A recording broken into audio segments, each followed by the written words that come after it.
네, 여러분 반갑습니다.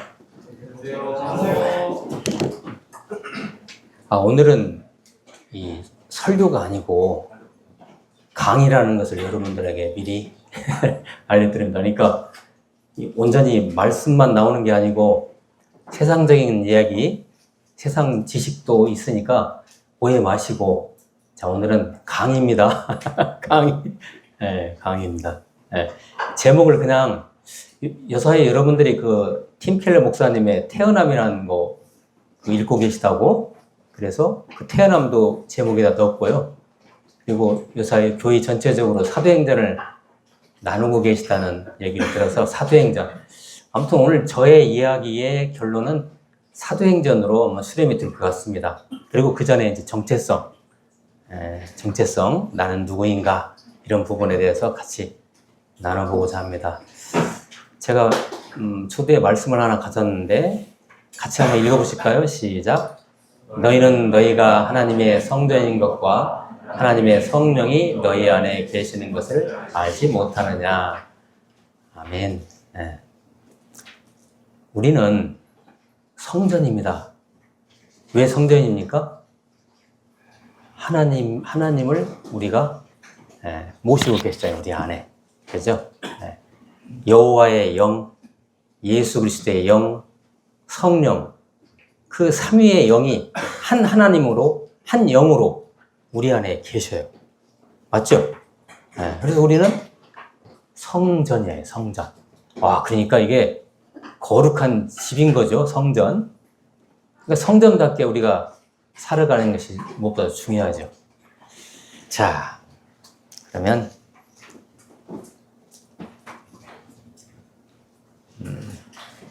동영상 하나를 봅니다. 이 가사를 잘 이렇게 한글 가사를 한번 보세요. 네.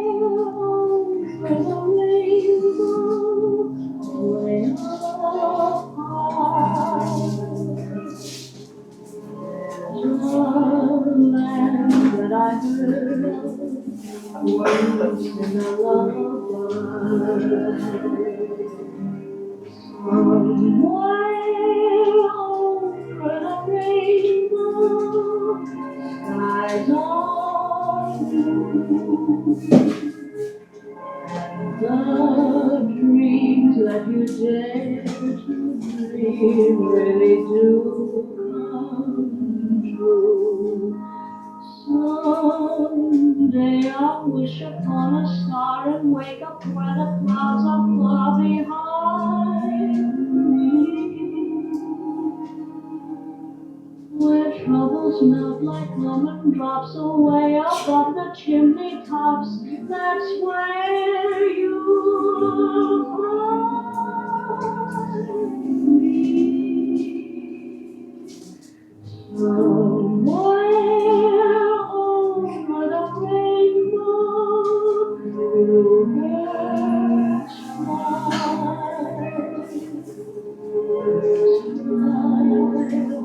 Over the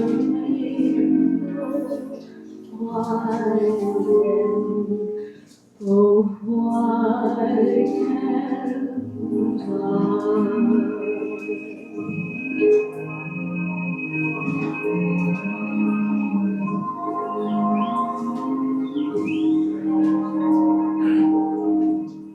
Happy little bluebirds fly beyond the rainbow. Why, oh, why can't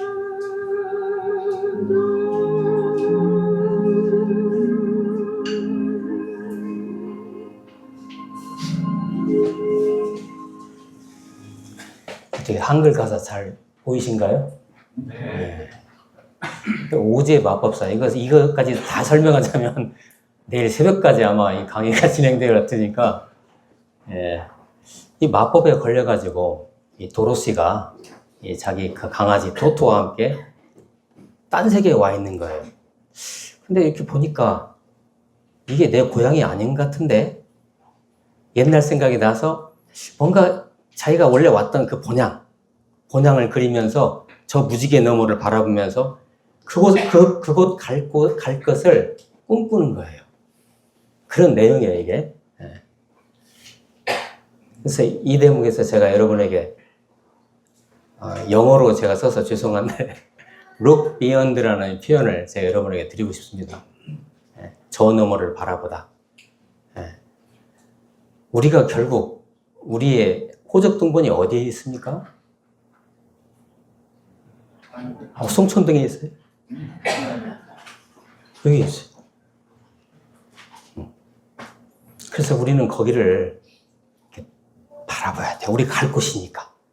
네, 그것을 제가 영어로 look beyond라는 표현을 썼어요.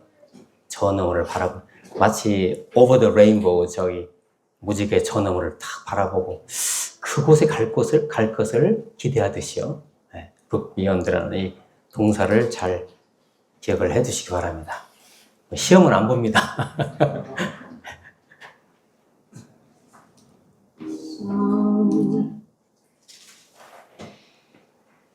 자, 그래도 날씨가 많이 좀 기온이 좀 약간 오르긴 했지만 그저께까지만 해도 39도 나갔어요, 우리 전주가요. 그래서 시원한 영상을 하나 또 가져왔습니다. 오늘 영상이 좀 몇 개 있는데요. 자, 먼저 영상을 봅니다.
이쯤에서 끊겠습니다. 다 봤으면 좋겠는데 정말 새벽까지 갈 것 같아요. 이러다가 제가 중학교 2학년 때 우리나라에 들어왔던 영화입니다. 러브 스토리인데 거기에 그 OST 중에서 여기 스노우 플로리라고 돼 있죠. 눈장난 유명한 아주 OST입니다. 근데 이 영화 이야기의 배경이 하버드 대학이에요. 하버드 대학교인데 그러면 여기 이제 지금 이 두 남녀 주인공이 그 하버드를 다닌다고 나와 있어요. 내용상으로. 그러면 여기는 당연히 자기 교정이니까 하버드겠죠. 근데 실질적으로 이것을 촬영한 장소가 하버드 대학이 아니고 코넬 대학이라고 합니다. 코넬 대학 캠퍼스가 여러 캠퍼스가 있는데요. 뉴욕주에 있어요. 코넬 대학이. 근데 거기에 그 본 캠퍼스가 있는 도시가 이타카라는 도시예요. 잘 기억해 두세요. 이타카. 네. 이타카라는 도시. 거기에서 찍었다고 합니다. 네, 그래서 날씨도 덥고 그래가지고 이 동영상을 잠깐 제가 가져왔습니다. 호메로스라는 고대 그리스의 서사시인 혹시 알고 계시죠? 호메로스. 호머라고 얘기하기도 하죠? 호메로스. 네. 지금으로부터 3,000년 전 작가입니다. 3,000년 전. 한때는 이 호메로스가 쓴 2부작 서사시 일리아스 오디세이아 이 작품을 이 영웅 서사시를 인류 최초의 서사시라고 얘기를 했어요. 그런데 제가 학생 때만 해도 그랬어요. 근데 그 뒤에 길가메슈라는 그 수메르어 아카드어로 되어 있는 그 길가메슈가 서령 문자로 되어 있는 길가메슈가 발견되는 바람에 그것이 인류 최초의 서사시다 해서 조금 약간 밀려나긴 했지만, 자, 이 호메로스라는 이 고대 그리스 이 시인입니다. 시인인데요. 자, 어느 정도 인물이냐면요. 보통 이 문학에서 얘기할 때 큰 그 봉우리들 있지 않습니까? 위대한 작가들. 그러면 이 고대 그리스에서는 호메로스, 로마 시대로 넘어가면 버질이라는, 베르질리우스라고 혹시 들어보셨나요? 버질. 이게 이제 또 하나의 큰 봉우리고요. 그 다음에 르네상스 시대에 가면 누가 있겠어요? 단테. 그리고 근대에 와서 셰익스피어.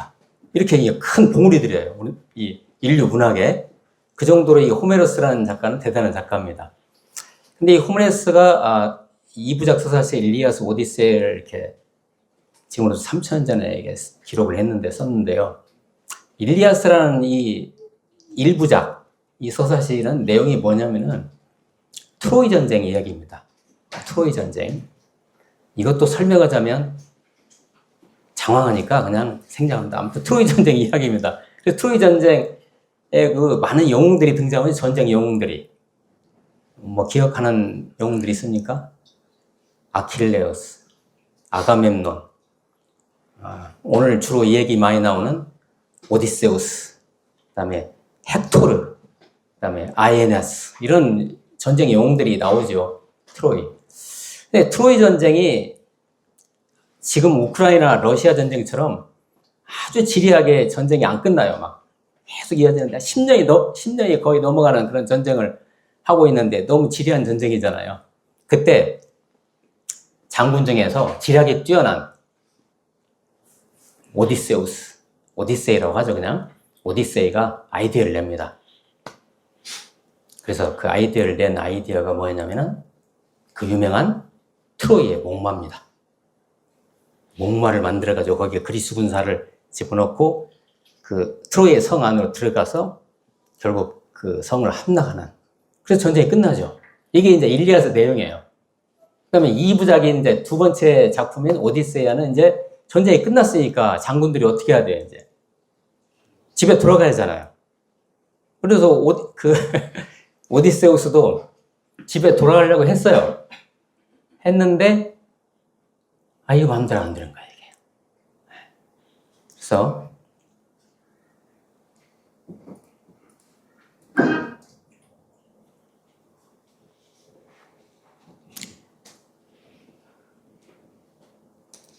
이게 지금 지도 잘 보이시죠?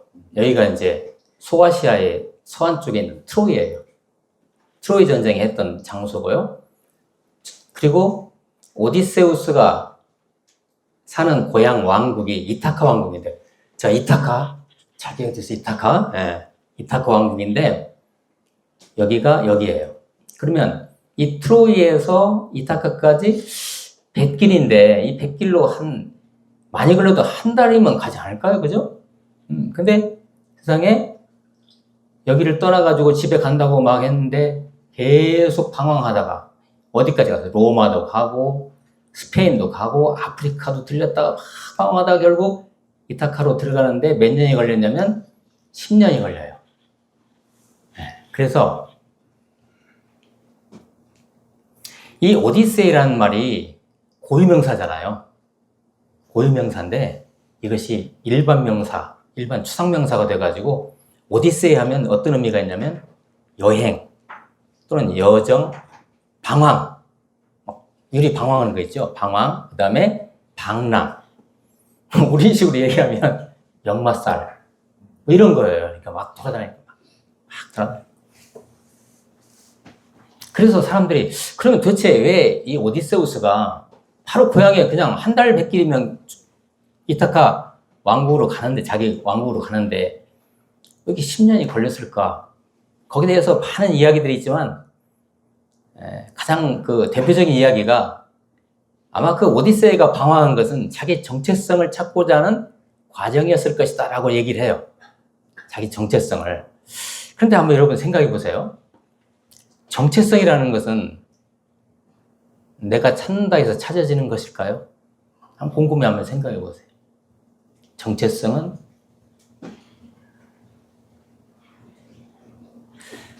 갑자기 고민들 하시는데 자, 여기 볼펜이 있죠. 이 볼펜의 정체성을 갖다가 우리가 알려면 이 볼펜한테 물어보면 압니까? 누구한테 물어보면 알아요? 만든 사람. 네, right, 맞아요. 만든 사람이에요. 정체성이라는 것은 그 어떤 사람이든지 물건이든지 만든 사람에게 물어보면 돼요. 그 사람이 만든 자가 정체성을 주는 거죠. 그런데 자, 인간이 찾으려고 이게 나는 내가 누군가 도대체 인간이 찾으려고 해도 잘 안 찾아져요. 그것은 만든 분이 주셔야 돼요. 네. 우리식으로 얘기하면 창조주이신 하나님 그리고 우리의 구속주이신 우리의 구원자이신 예수님께서 우리에게 그 정체성을 주시는 거죠. 근데 이 작품에 의하면 제가 지금 이 오디세이아를 읽고 있거든요. 오늘까지 제가 조금 전까지도 제가 읽고 왔는데 제가 전부 24권으로 되어 있어요. 이 오디세이아가 24장으로 되어 있는데 제가 21장까지 이제 읽다 왔는데 그렇게 변장해가지고 이타카로 들어가요. 오디세우스 들어가는데 몰라봐요, 다들. 그런 이야기를 읽다 왔는데. 근데 그러면 신적인 존재가 이 정체성을 오디세우스에게 줘야 되는데 오디세우스는 계속 방황하는데 정체성을 찾지를 못해요. 특히 신들이 그 협조를 안 해줘요. 특별히 그 포세이돈이라는 바다신, 이 바다를 건너 여행해서 이제 결국 이타카로 가야기 때문에 바다의 신인 포세이돈이 도움을 줘야 되는데 오히려 포세이돈이 아주 그냥 이 오디세이 방해를 합니다. 방해하는 이유가 이제 바로 다음에 나오니까요. 제가 설명을 드릴게요. 자.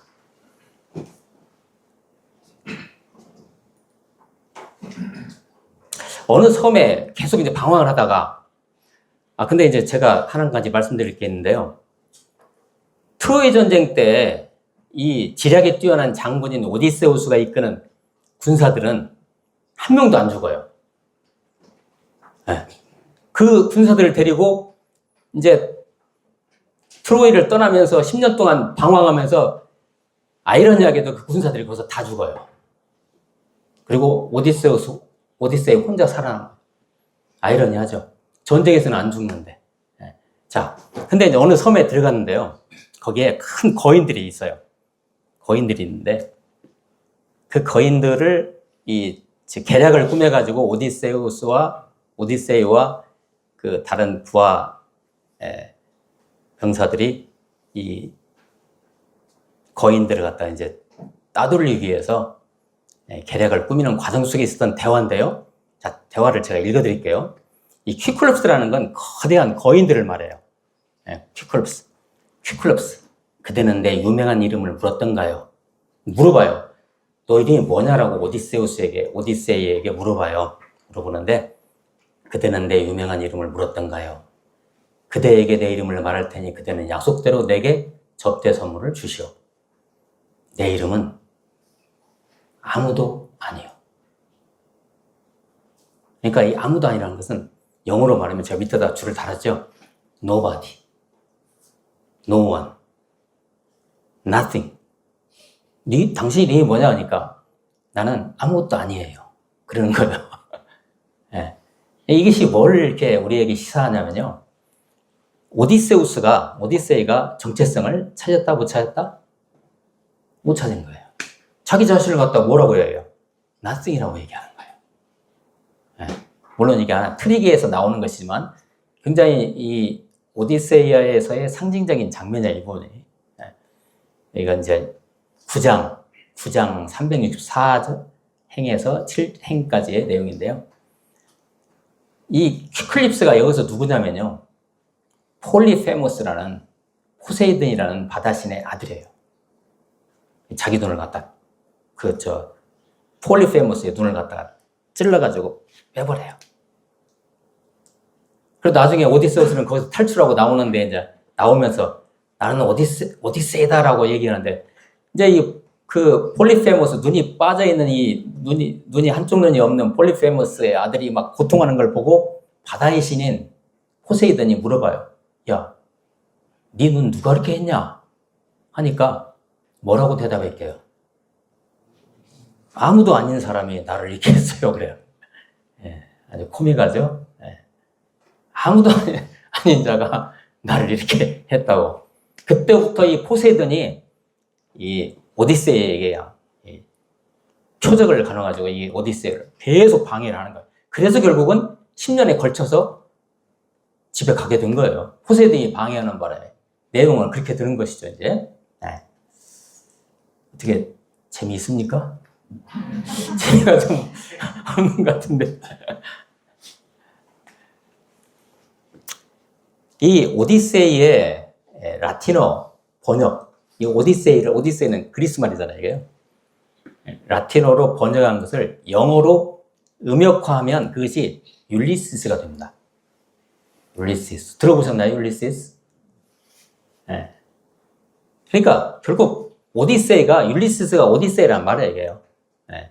자, 아까 오디세이 우리가 보통 일반적으로 사용하는 의미로 어떤 의미로 사용한다고 했어요?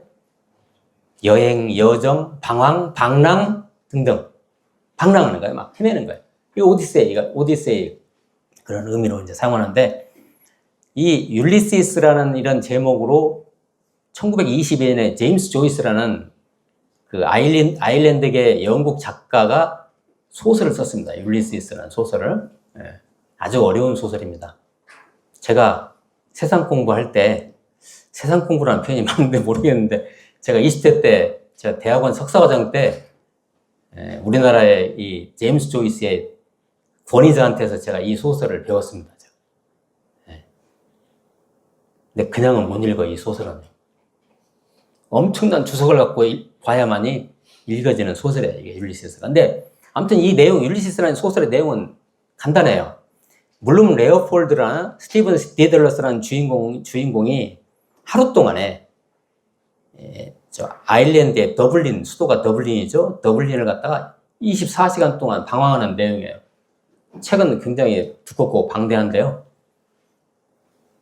그러면 아까 오디세이아의 이야기에 비춰서 우리가 생각해 보면 이 주인공도 더블린 시내를 방황하면서 자기 정체성을 찾으려고 하는 거예요.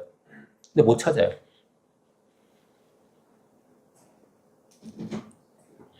이 지도가 지금 이게 물론 레오폴드와 스티븐 디들러스가 헤맸던 장소들이에요. 이게. 막 헤매고 다녀. 하루 동안에 더블린 시내를. 그러면서 도대체 이게 뭐냐? 우리가 이렇게 방황하는 게, 이렇게 돌아다니는 게 뭐냐? 내가 누구냐? 자꾸 이렇게 그런 질문을 하는데 못 찾아요. 그러다가 소설은 끝나요. 그런데 이 소설의 이제 의의가 어디에 있냐면요. 아무튼 대단한 소설이죠. 그러니까 서구의 문화적인 측면에서 2대 조류라고 한다면 헬레니즘이 있고 히브라이즘이 있죠. 헬레니즘이라는 것은 그리스 로마의 전통이고요. 그 다음에 히브라이즘은 우리 기독교라고 생각하면 돼요. 서양의 문명을 갖다가 흐르고 있는 두 가지 큰 조류가 이 두 가지예요. 우리도 마찬가지죠. 네, 우리의 사고방식 속에 지금 뭐가 들어있어요? 헬레니즘 들어있고 우리는 지금 이제 예수님 믿으니까 히브라이즘 있는 거잖아요. 이렇게 같이 있는 거죠. 혼재하고 있는 거죠. 그런데 이 헬레니즘과 히브라이즘의 그런 전통에서부터 고대로부터 서양 문명의 역사, 문화, 예술, 사회 모든 인물 등을 이 파노라마 이 소설 안에서 다 보여줘요. 마치 제가 미드나잇 인 파리라는 이 영화 제목을 가져왔는데요. 혹시 이 영화 보셨어요? 미드나잇 인 파리? 이게 주인공이요. 이렇게 파리를 막 돌아다녀요. 막 정처 없이 돌아다니고 있는데 거기서 역사적인 인물을 다 만나요. 옛날 사람들. 뭐 페밍웨이도 만나고 막 포크너도 만나고 제임스 조이스도 나와요. 거기서 막 옛날 사람들 만나는 그런 내용인데 아무튼 이 율리시스라는 소설이 그런 소설이에요. 결국 자기 정체성 찾지 못하고 방황하다가 끝나는 소설이에요. 자, 이제 저의 세 번째 이야기로 넘어갑니다. 이제. 성경상에는 오디세이가 있을까요? 제가 구약에 하나, 신약에 하나를 가졌습니다. 성경상의 오디세이, 구약에서의 오디세이를 가집니다. 여러분, 430년 동안 종살이한 이스라엘 백성들이 고센 땅을 출발해가지고 가나안 땅으로 행진하죠. 그래가지고 이들이 지도가 잘 안 보이시죠? 제법 그래도 여기 고센 땅을 출발해서 여기 들어가서 여기가 지금 가데스 바네아라는 곳입니다. 유명한 지명이죠. 가데스 바네아에서 신광야, 가데스 바네아에서 가나안 땅이 바로 보여요. 그러면 성경 말씀에 의하면 10하루길이에요. 가나안 땅 들어가는 게.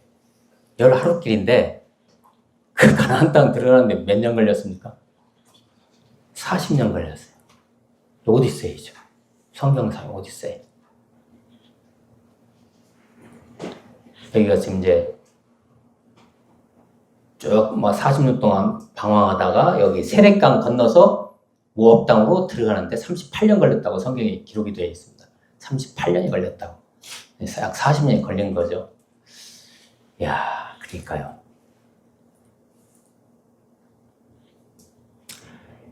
이들의 40년 방황, 우리에게 무엇을 주고 있을까요? 그런데요, 앞에서 들었던 오디세이아와 율리시스에 나왔던 방황과는 약간 다르죠. 어떤 점에 다릅니까? 이들이 40년 동안 방황했지만 이들의 정체성에 대해서는 끊임없이 하나님께서 그들에게 알려주셨죠. 그렇죠? 그들의 정체성에 대해서. 그리고 그들이 비록 방황했지만 그 방황의 목적과 방향이 확실하다는 거죠. 어디예요? 가나안 땅이에요. 이 그들의 정체성이었던 거죠. 비록 오디세이 했지만, 방황했지만. 그래서 이제 제가 이렇게 요약을 해서 이제 적어왔는데요. 너희들은 약속의 땅 가나안으로 들어가라.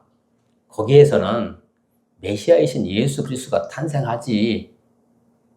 그 일의 중심에 니네 민족이 있단다. 이게 너희들의 정체성이다. 이거죠. 그래서 끊임없이 그들은 유리방황했지만 하나님께서 그들에게 그런 정체성을 심어줬던 것이죠. 자, 이번에 이제 신약에서 한번 찾아봤습니다. 신약에서의 오디세이, 방황한 거.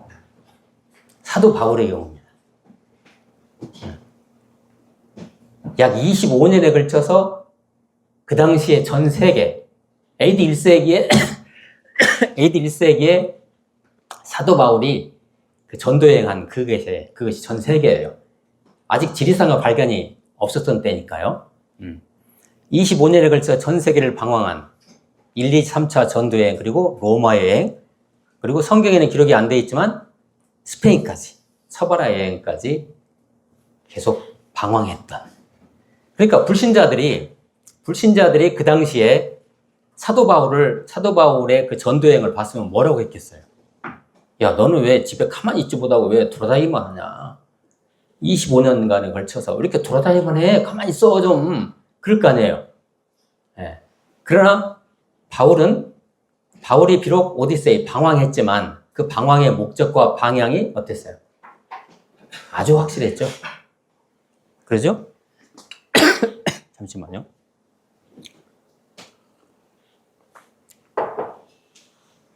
이렇게 확실한 방황이 어디 있습니까? 그죠?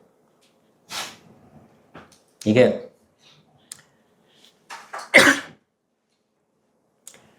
이 바울의 1, 2, 3차 로마의 그 여행을 갖다 이렇게 한 지도라고 하는데요. 이 지도를 보면서 혹시 오늘 제가 가져온 지도 중에 생각나는 지도가 있습니까, 혹시?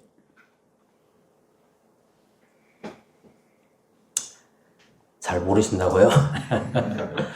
오디세이가 방황했던 그 경로와 유사합니다, 이게. 네. 그것까지 얘기하면 또 이제 시간이 많이 걸리니까. 자. 이미 오신 예수 그리스도의 영에게 완전히 잡혀가지고 9장에 나오죠. 사도행전 9장에. 다마스커스로 가는 도중에 부활하신 그리스도의 영을 소리로 만나죠. 음성으로 만나가지고 그때 딱 잡혔어요. 그 뒤부터 전 세계 그리스도의 현존을, 그리스도의 현존이라는 건 그리스도가 우리 하나님이신 그리스도께서 살아계시다는 것을 보여주는 게 뭐죠? 교회죠, 교회. 온고울 송천교회 뭘 보여주고 계십니까?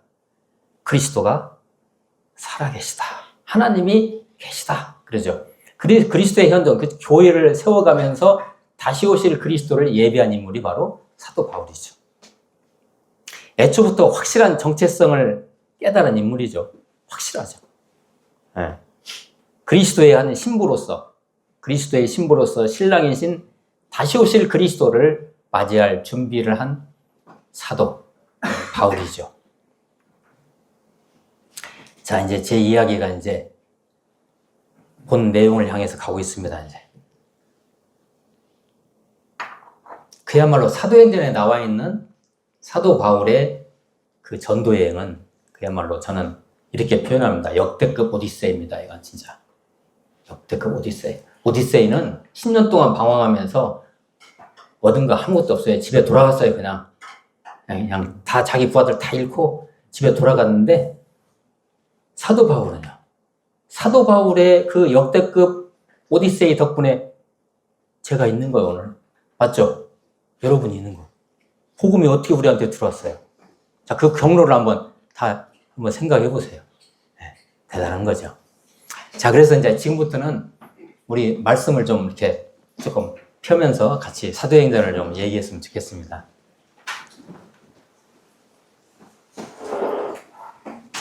자, 제가 사도행전을 이렇게 볼 때, 주요한 그 장을 갖다가 이렇게 적어 왔는데요. 우선 사도행전 1장을 한번 펴보실까요?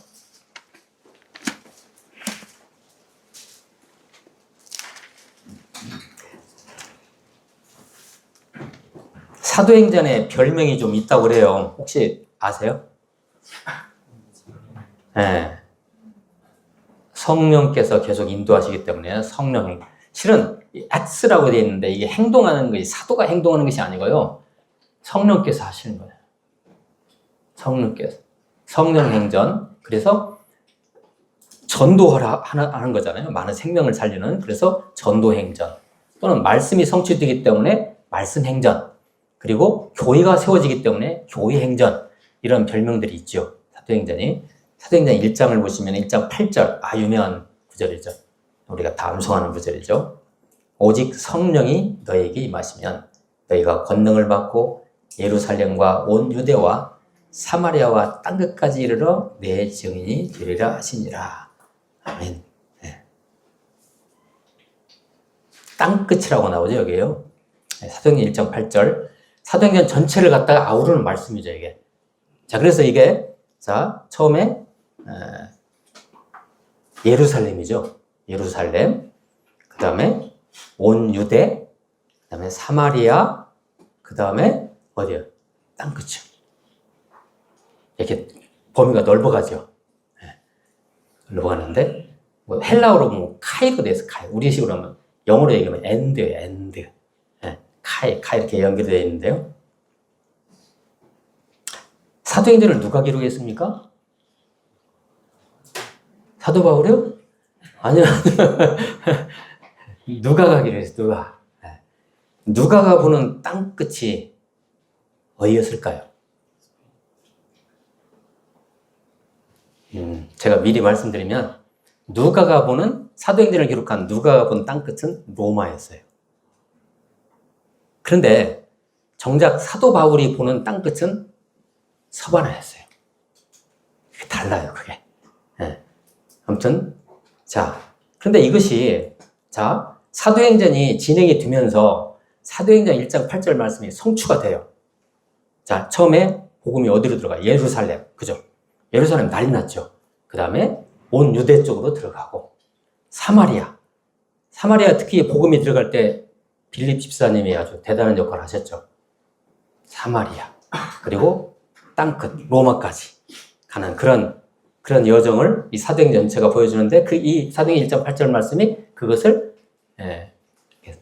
우리에게 이렇게 요약적으로 보여주고 있는 거죠. 자, 그럼 9장으로 넘어갑니다. 9장.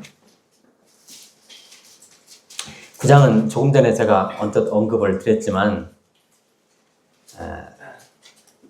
이제 사도행전 9장, 10장 정도까지는 베드로가 주로 나옵니다. 베드로가. 그러다가 사도행전 9장부터는 사울이 이제 바울이 되잖아요.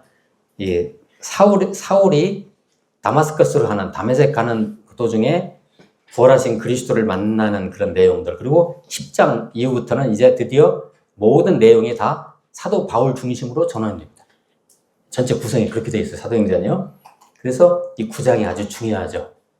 9장 사도 바울에게 있어서, 그리고 전체 사도행전에 있어서 9장이 아주 중요합니다. 16장으로 넘어갑니다.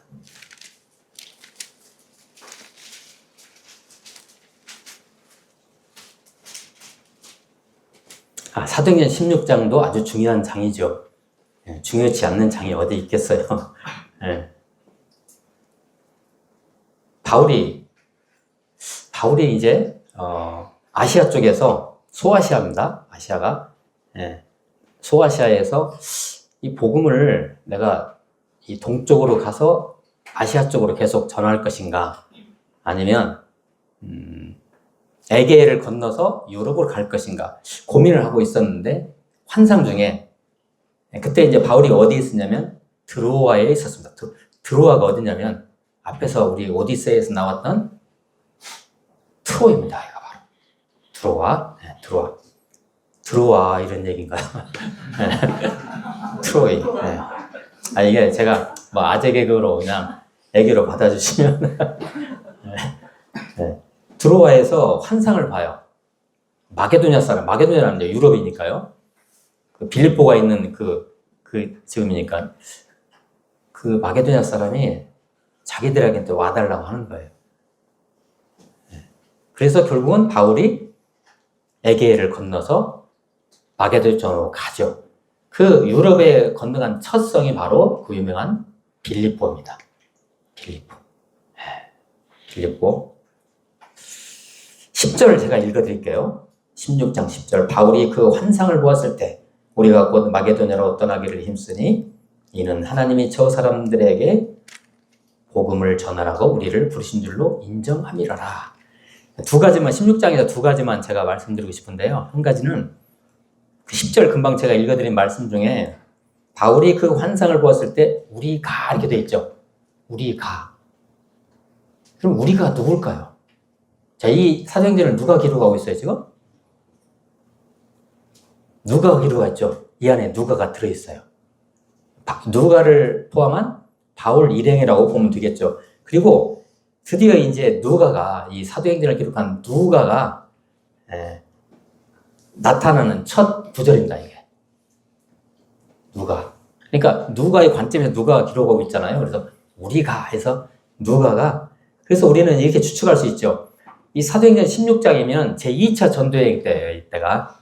제2차 전도여행 때인데, 그러면 누가는 바울의 주치우로서 참여를 했을 때 아마 2차 전도여행 때부터 참여했을 것이다 라고 학자들이 추측을 합니다. 근데 여기서 논란도 많아요, 실은. 저도 그걸 실은 어느 정도 믿고 있고요. 2차 전도여행 때부터 누가가 그 바울 그 전도여행에 합류했을 것이다. 주치우로서. 그러면 한번 생각해 보죠. 누가는 의사잖아요. 과학자잖아요. 과학자 일종의. 의사잖아요. 과학을 신봉하는 사람이잖아요.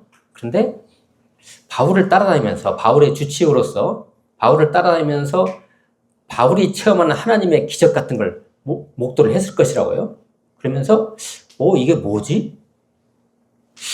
경자들이 그냥 난단 말이에요. 누가는 의사잖아요. 이게 뭐지? 쇼크를 받은 거예요. 충격을 받은 거죠. 그래서 결국은 그런 모든 경험을 다 마치고 나서 이 누가가 이것을 기록하지 않을 수 없었던 것이죠.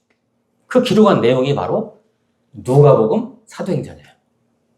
보통 이렇게 붙여가지고 누가행전이라고 얘기하는데요. 자, 그리고 16장, 사도행전 16장에서 중요한 거 한 가지 더요. 그 유명한 역사학자 아놀드 토인비라는 학자가 이렇게 얘기했어요. 사도행전 16장이야말로 세계 역사를 가름한 장이다. 그러니까 만약에 사도 바울이 복음을 들고 아시아 쪽으로 계속 동진을 했으면 인도나 중국 쪽으로 복음이 들어갔겠죠. 추측한데. 근데 어디로 갔어요, 이게? 유럽으로 건너갔잖아요. 그죠? 네. 바울이 유럽으로 건너가서 결국 로마, 스페인, 그것이 영국, 프랑스, 뭐, 이렇게 해서 결국 나중에 미국으로 건너가서 우리 대한민국, 중국, 이렇게 해서 다시 또 서경 백도 그 즈음에서 다시 미얀마 쪽으로 넘어가서 이렇게 지금 복음이 서진하고 있잖아요. 그죠? 그래서 말하자면 그 아놀드 토인비가 그렇게 얘기했듯이 역사를 바꾼 그런 터닝 포인트다. 사도행전 16장에. 그렇게 얘기들 합니다. 자, 19장으로 넘어갑니다.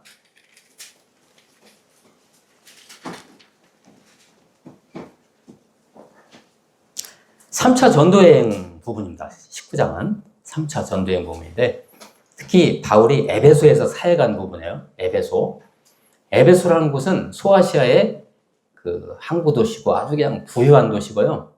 그런데 그 우상이 아주 들끓었던 곳이. 특히 그 우상 중에서도 아르테미스. 우리 성경에는 뭐라고 나와요? 아데미로 나오죠, 아데미. 아르테미스 신이 그냥 도시를 완전히 장악했어요. 그냥 우상이 그냥 그 이 에베소의 도시를 완전히 장악했는데 그 문화적인 영적 전쟁을 바울이 2년 넘게 여기서 합니다. 특별히 그 했던 그 중심 장소가 에베소 중에서도 두란노라는 곳입니다. 두란노. 그 출판사 두란노 출판사 있죠? 그 두란노예요. 두란노에서 문화 사역을 하는데요. 와, 21절 한번 보세요. 21절. 20절부터 보시죠. 20절. 19장 20절. 이와 같이 주의 말씀이 힘이 있어 흥화하여 세력을 얻으니라. 말씀이 세력을 얻어요. 그러니까 완전히 그 우상과 싸워서 문화적인 영적 전쟁에서 말하자면 바울이 승리한 거죠. 바울이 엄청난 자신감을 얻었던 것이 여기서. 에베소 사역에서. 그리고 21절. 이 일이 있은 후에 바울이 마게도냐와 아가야를 거쳐 예루살렘에 가기로 작정하여 이르되 내가 거기 갔다가 후에 어디도 로마도 보아야 하리라 하고 로마에 대한 그 로마 전도에 대한 자신감을 이때 얻어요. 와, 됐다. 다음은 로마다. 이렇게 하는 거죠. 여기 19장. 사도행전 19장입니다. 그리고 20장으로 한번 가볼까요? 그리고 이제 3차 전도여행을 마치고 예루살렘으로 돌아가는 길입니다. 이제 돌아가는 길인데 바울이 예루살렘에 왜 갑니까? 우리는 다 알고 있죠. 잡히러 가는 거예요. 결국 재판받아서 결국 그렇게 모든 과정에 대해서 로마로 오죠. 로마 총독 앞에서 로마 황제 앞에서 이제 재판받으려고 로마로 오는 그런 길목에서 예루살렘을 가는데 거기에서 아무래도 그 에베소에서 이 바울이 여러 가지 그 정성을 들였기 때문에 에베소 제자들에게 굉장히 애정이 많이 갔던 모양이에요. 그래서 예루살렘으로 가는 길목에 밀레도라는 도시가 있어요. 밀레도라는 도시에서 그 제자들이 가까이 있다는 소문을 듣고 밀레도에서 그 제자들을 만나요. 바울이 만나가지고 얼마나 감격적일까요? 만나서 막 서로 울고 격려하고 그러는 과정 속에서 에베소 제자들이 바울에게 그렇게 얘기해요. 선생님, 예루살렘 가지 마세요. 가면 그 길이 뻔한데. 그때 사도 바울이 한 말씀을 우리 같이 읽겠습니다. 24절입니다. 24절 시작. 내가 달려갈 길과 주 예수께 받은 사명, 곧 하나님의 은혜의 복음을 증언하는 일을 마치려 하면은 나의 생명조차 조금도 귀한 것으로 여기지 아니하노라. 와, 유명한 요절이죠. 자, 그리고 이제 26절입니다. 끝으로 이제 26절로 넘어갑니다. 저는 참 이 사도행전을 읽을 때마다, 묵상할 때마다 이 26장에서 굉장히 감동을 합니다, 저는. 26장인데요. 사도 바울이 재판을 받고 있어요. 그 당시 유대를 갖다가 유대에서 재판을 갖고 있는 게 로마니까 로마의 총독이 갖고 있어요. 그 재판권을. 총독 앞에 가서 재판을 받고 있어요. 처음에는 벨릭스 총독한테 재판을 받다가 벨릭스 총독이 비리를 많이 저질러가지고 본국으로 쫓겨나요. 그리고 베스도 총독이 옵니다. 그리고 베스도 총독 앞에서 다시 재판을 받고 있어요. 사도 바울이. 그런데 그때 당시 이 갈릴리 지역의 분봉왕이 누구냐면 헤롯 왕인데 그냥 헤롯 하면 안 되고요. 헤롯 아그리파 2세 왕이에요. 자, 우리가 사도행전을 읽으실 때 헤로데라고 이렇게 돼 있잖아요. 근데 그 헤롯이 다 똑같은 헤롯이 아니니까 우리가 잘 분별해야 돼요. 그러니까 뭐 헤롯 왕 하면 자, 헤롯 대왕도 있고요. 원래 원조 헤롯 왕이 있고 헤롯 아켈라오도 있고 헤롯 빌립도 있고 그 예수님 때 그 갈릴리 지역 사역했던 그 총독했던 그 유명한 헤롯 안티파스가 있고 안티파스. 그다음에 헤롯 아그리파 1세 그리고 헤롯 아그리파 2세. 이게 헤롯 아그리파 2세예요, 지금 이 왕이. 근데 이 헤롯 아그리파 2세가 새로운 총독이 왔으니까 뭔가 잘 보이려고 이렇게 인사하러 와야 하잖아요. 그때 이제 사도 바울이 그 총독 앞에서 재판을 받고 있는데 그때 헤롯 아그리파 2세 왕이 인사하러 와요. 베스도 총독에게. 그때 바울이요. 이 죄인 신분 아닙니까? 그죠? 죄인 신분인데 그 인사하러 온 헤그리파 2세 왕에게 복음을 전해요. 그 자리에서.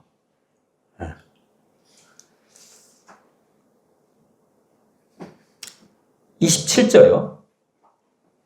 26장 27절. 보세요. 제가 읽겠습니다. 아그리파 왕이여, 선지자를 믿으시나이까? 믿으시는 줄 아나이다. 유대인이니까요. 유대인이니까 구약 다 알 거 아니에요. 선지자들. 그 선지자들이 뭐 했어요, 다? 그 선지자들이 주로 구약의 선지자들이 다 누구를 다 예언했죠? 예수님을 예언했잖아요. 그냥 그 얘기 하는 거예요. 당신 선지자 알지 않습니까?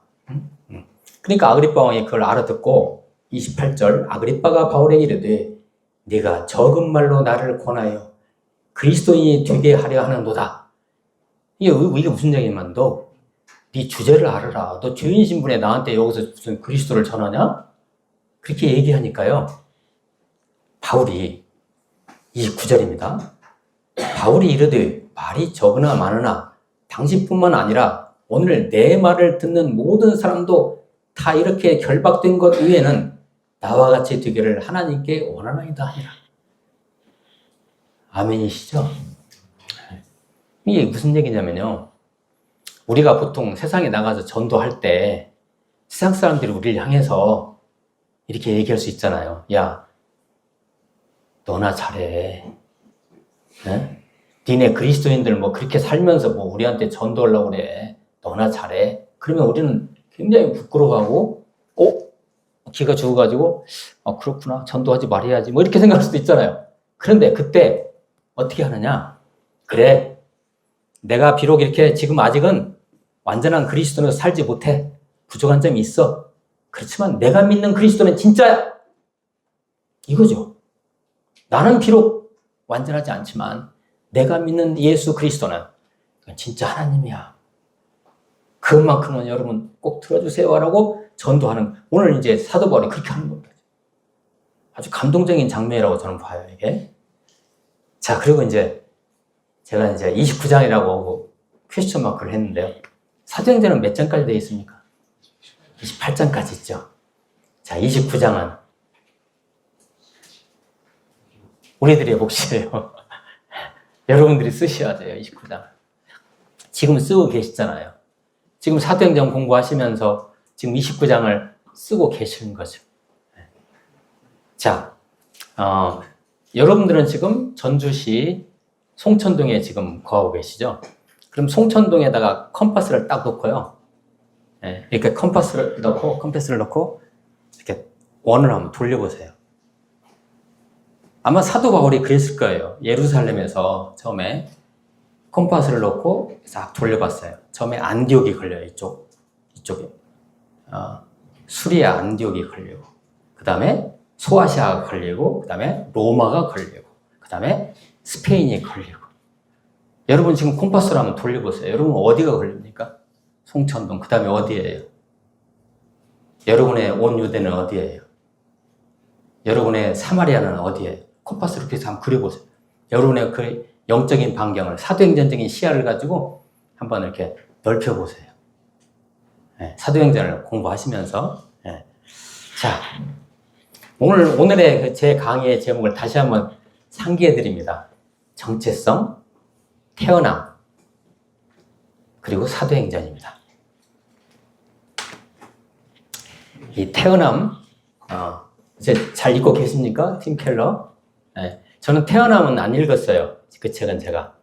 근데 팀 켈러 목사님의 기도라는 책을 제가 아주 진짜 아주 이 통독을 했고 아주 감명 있게 읽고 지금 제가 설교를 준비하는데도 지금도 그 책을 참고하고 있습니다. 자, 태어남. 글쎄요, 그 팀 켈러 목사님의 그 책에서의 태어남의 의미가 글쎄요, 정확히 뭔지는 저는 안 읽었기 때문에 모르겠는데요. 태어남은 두 가지가 있죠, 우리에게. 태어남이. 자, 엄마에게서 태어남. 부모에게서 태어남이 있고, 그 다음에 그리스도로 말미암아 태어남. 두 가지가 있다고 봐요. 그 태어남. 생명을 받는 거죠. 엄마 뱃속에서 태어난 것도 우리가 생명을 받는 거지만, 진짜 그리스도로 거듭나는 거. 그걸 갖다 한자어로 여기 써있죠. 중생이라고 하죠. 중생. 거듭남. 이 태어남이 아주 중요하죠. 진짜 생명 받는 거죠. 그리스도를 내가 딱 만나는 그 순간에 진짜 나는 내 안에 생명을 갖게 되는 것이죠. 그런데 이 중생, 그러니까 거듭남, 이 태어남이죠. 태어남과 거의 비슷한 시기에 우리는 거기서 회심을 하게 되고 회개를 하게 되고 그때 이제 내가 그걸 믿음으로 말미암아 내 안에 칭의가 임해. 칭의라는 거 아주 중요합니다. 그러면서 내가 예수님 닮아가기 시작하는 거죠. 이런 과정을 신학적으로 구원의 서정이라고 하는데요. 이것은 시간의 순서는 꼭 아니에요. 자, 소명부터 영화까지. 지금 우리는 아마 어느 단계냐면 수양과 이 성화 그 정도 단계 또는 성화에서 견인 영화 단계. 그런데 이 땅에서 영화는 없어요. glorification이라는 건 영화라는 것은 예수님 거예요. 예수님 안에 있을 때 영화거든요. 그러면 우리는 지금은 영화가 안 되고 예수님 다시 오실 때 그분과 우리가 합쳐졌을 때 신랑과 신부가 합쳐졌을 때 그때 비로소 우리가 영광스럽게 가는 거죠. 영화는 그때 가는 거죠. 자, 이게 이제 이런 과정이에요. 자, 여러분은 지금 좋은 의미에서 방황하고 계십니까? 여행하고 계십니까? 무엇을 위해서 여행하고 계십니까? 여러분의 오디세이는 무엇입니까? 어쩌면 그게 바로 여러분이 지금 쓰고 계시는 사도행전일지도 모릅니다. 자, 이 동영상은 좀 길지만 끝까지 감상하겠습니다. 시간 괜찮습니까? 네, 괜찮은데 음료수 한 번만 돌리고. 예. 그냥 돌려주세요. 네. 목이 많이 타시죠?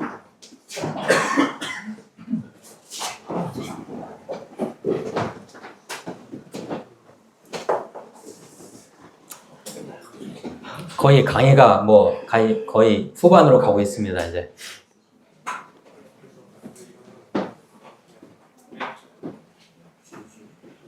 그러면 과일 돌리는 동안에 제가 진도는 안 나가고요. 그 사이에 혹시 무슨 질문 있으시면.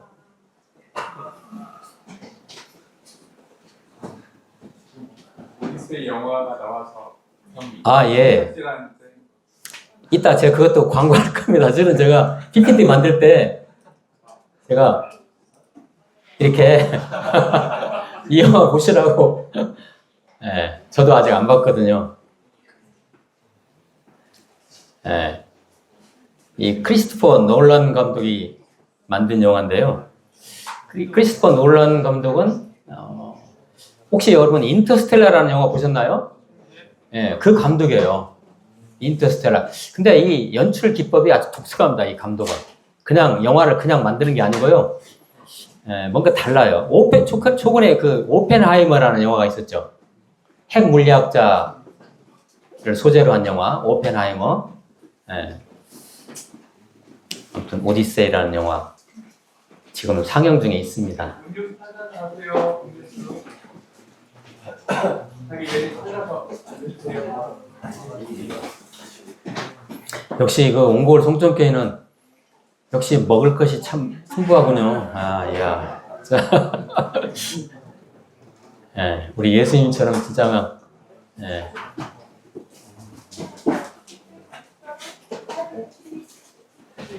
오늘 식사는 희원 형제님, 정태 형님, 정우 형님, 부은 형제님 가정에서 소개하셨고요. 오늘 음료는 몽단, 주의, 현진, 대중 형제들 하면서 소개하셨습니다.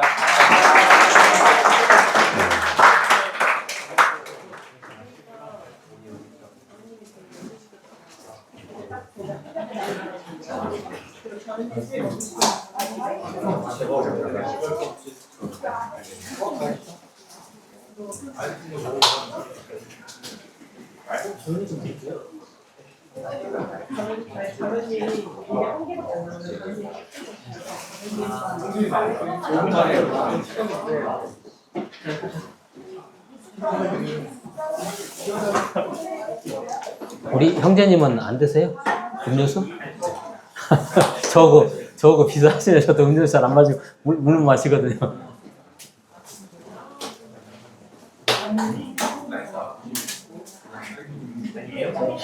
자, 그러면 음료수 다 받으셨죠? 자, 그러면 진행합니다, 이제. 네, 음료수 드시면서. 네.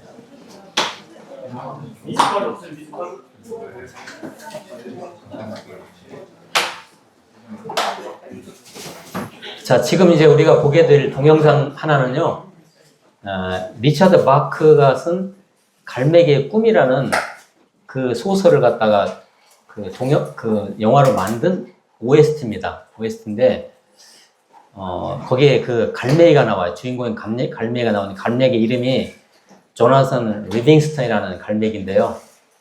근데 이게, 갈매기 이야기가 아니라요. 우리 사람 이야기예요. 이것을 보통 우리가 우화라고 얘기하죠. 알레고리라고 얘기하죠. 예, 그 동물 같은 걸 얘기해서 그걸 빗대가지고 우리 얘기를 하는 거죠. 예, 그런 그 동영상인데요. 한번 밑에 그 자막이 있으니까 자막을 꼭 잘 보시면서 잘 따라오시기를. 예. 자, 그럼 시작합니다.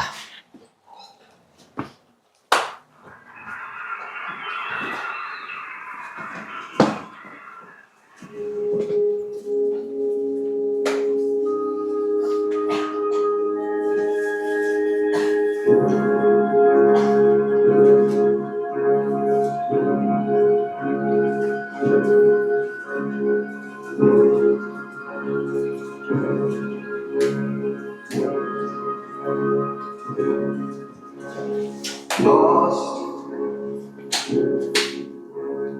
on a painted sky where the clouds are hung for the poet's eye. You may find him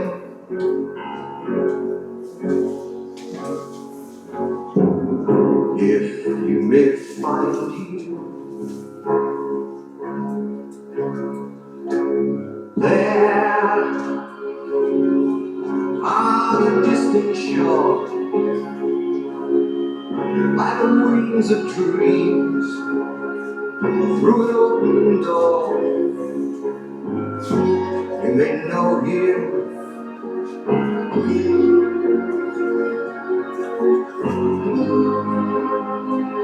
If you may.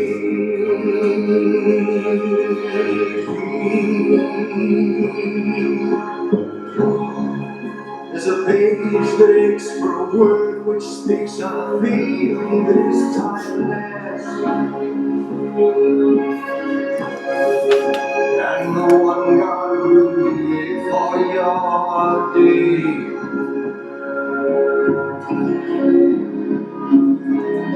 Sings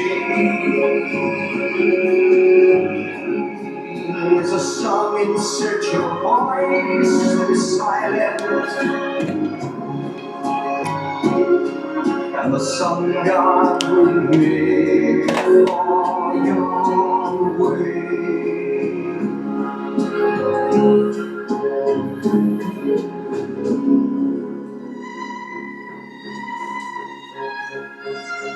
And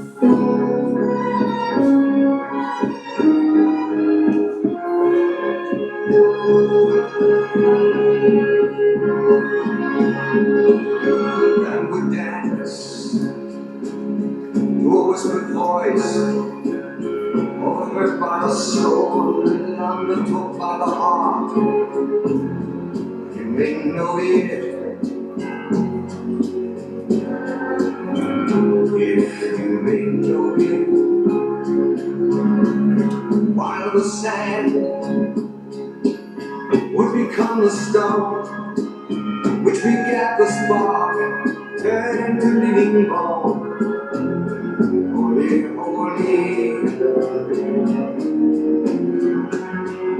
Santo, Santo,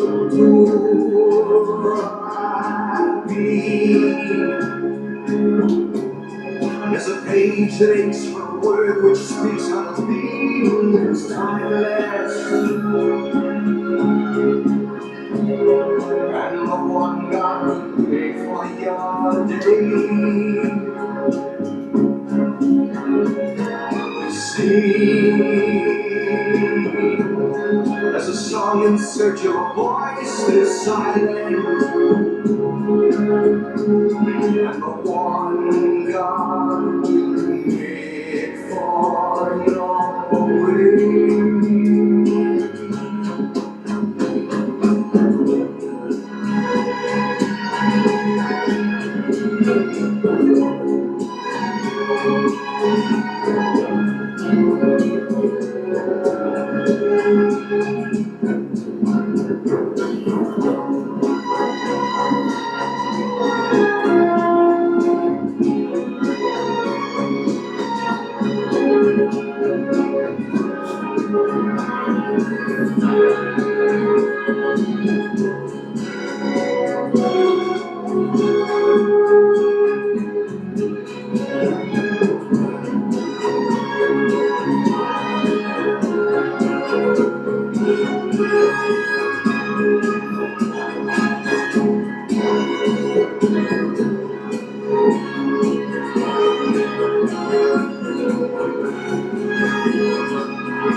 어떻게 잘 보셨는지요?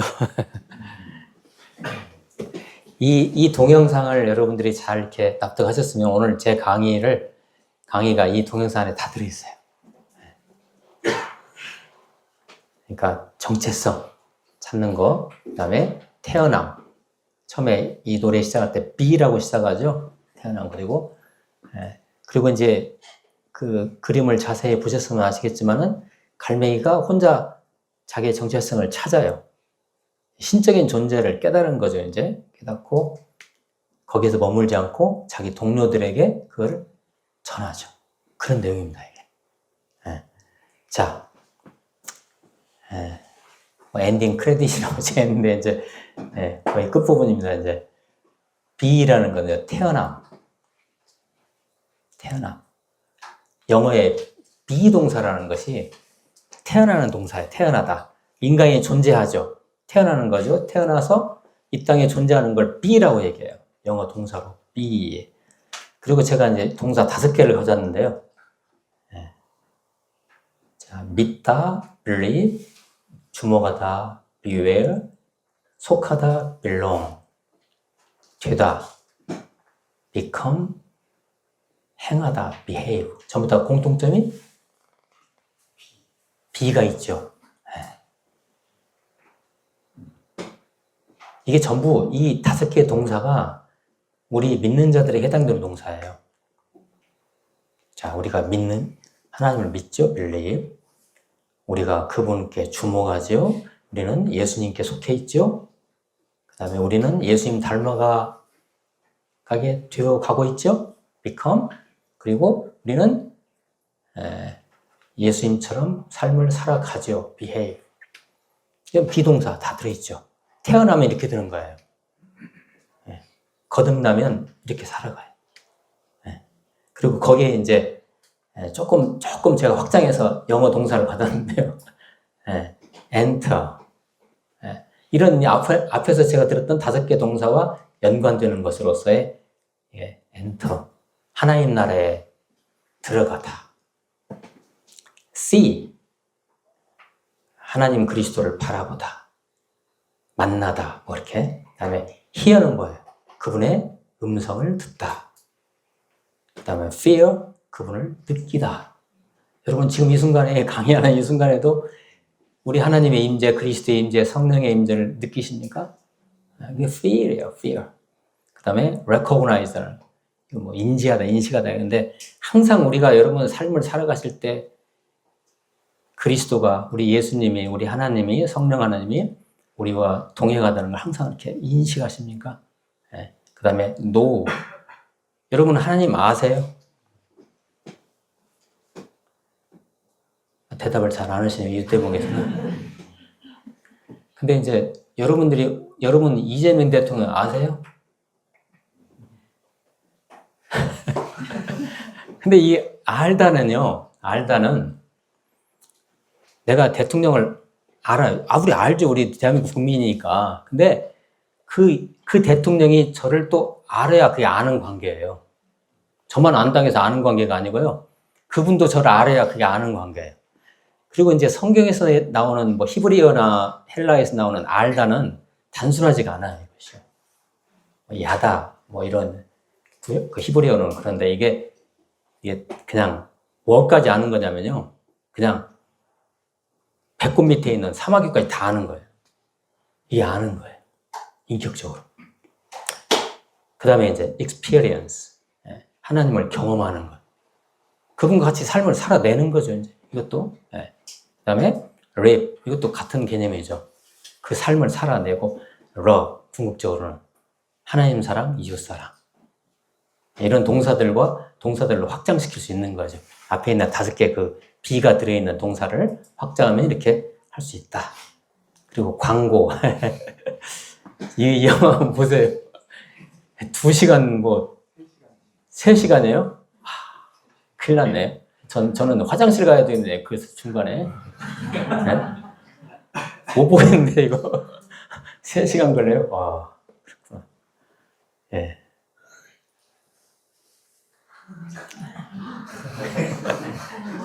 마지막 장면입니다.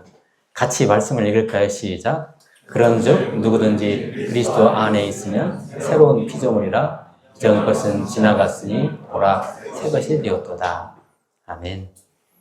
제가 일단 기도로 마치겠습니다. 하나님, 오늘 우리 정체성, 태어남, 그리고 사도행전이라는 주제를 가지고 부족한 자가 오늘 이렇게 단 앞에 섰습니다.